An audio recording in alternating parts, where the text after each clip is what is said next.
mantika. Maglagay tayo ng mantika. Konting mantika lang. Magluluto po tayo ngayon ng pesang bangos. Una nating igigisa luya.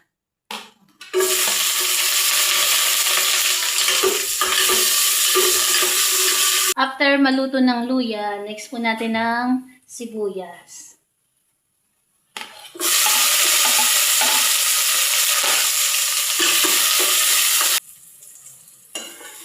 Ayan, gisang-gisa na ang luya at sibuyas.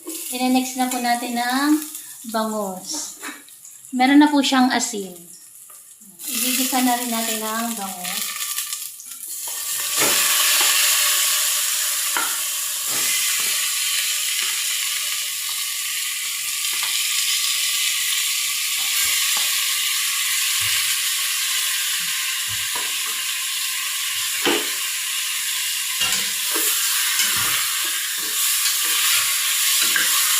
Ginagawa natin itong pagigisa para mabawasan yung lansa.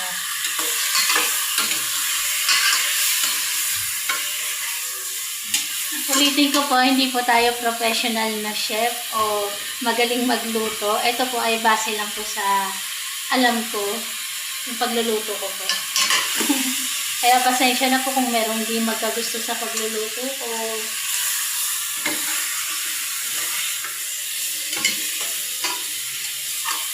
Kasi natuto lang naman po tayo magluto. Yung nakikita natin sa magulang natin kung paano sila magluto ng amoy.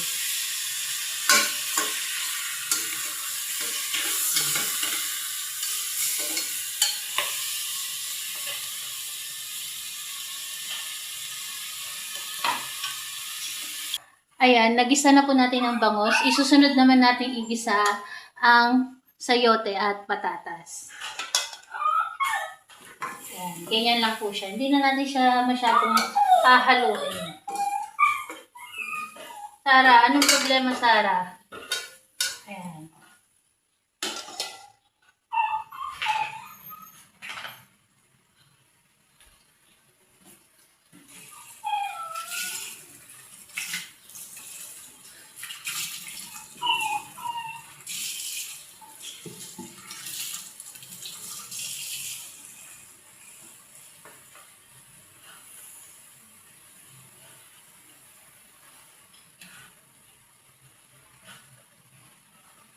Tapos, lalagyan na po natin siya ng sabaw. Kulang pa, isa pa.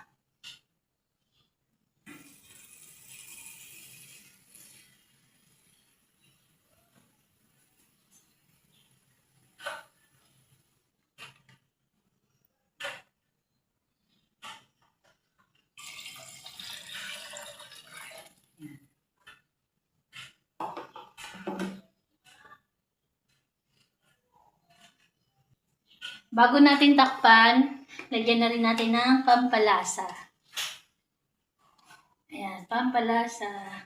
Saka kaunting paminta.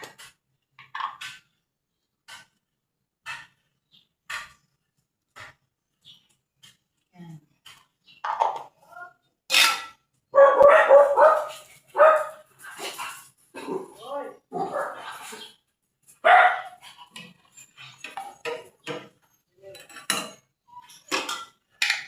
Takpan na po muna natin. Balikan natin mamaya pag kumukulo na siya.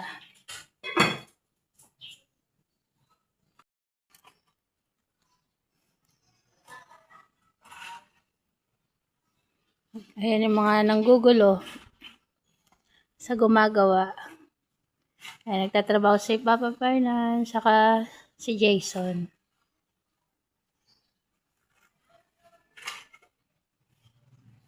Ayan po yung gagawin namin gate. Ang gate po pala na gagawin namin ay yung dito, sliding. Kasi nga po 'di ba yung daanan namin sa labas, medyo makipot lang siya para hindi kami nakakaabala sa iba. Kaya ang gagawin po ay sliding. Ayun yung ano niya. Yung bakal na yan. Ang pinaka hindi ko lang alam, support yata.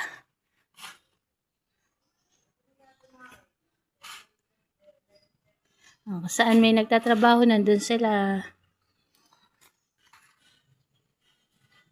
After ng ilang minuto, kumukulo na po siya. At dahil kumukulo na siya, ready na tayong ilagay ang gulay. Iba pang gulay na repolyo, siling haba, saka yung celery. Ito yung magpapabango sa kanya, yung celery.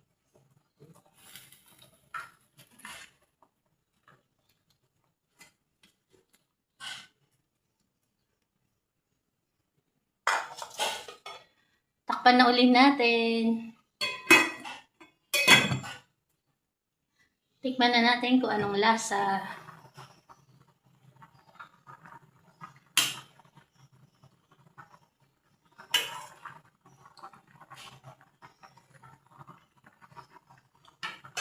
Medyo matabang. Lagyan natin ng patis.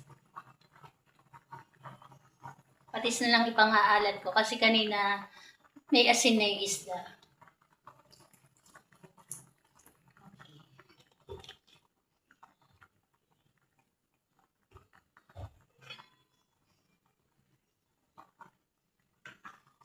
Sarap.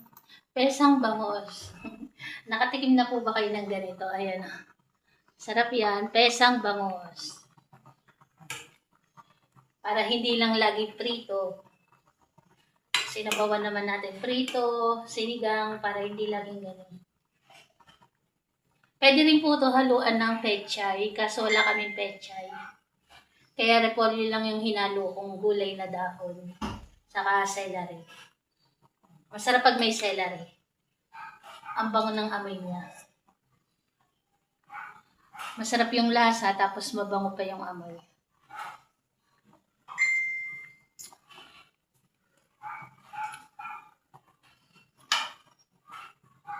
At ayan, ganyan lang po kasimple ang ulam namin ngayon, tanghalian. At dahil nakaluto na po tayo ng ulam, next naman po nating iluluto yung ulam ng ating mga par-babies. Nilagang karne ng baboy na meron pong kalabasa. Tapos bago siya maluto o pag maluluto na siya, saka po natin ilalagay yung dahon ng malunggay. Ayan po ang kanilang simpleng ulam. Salamat po!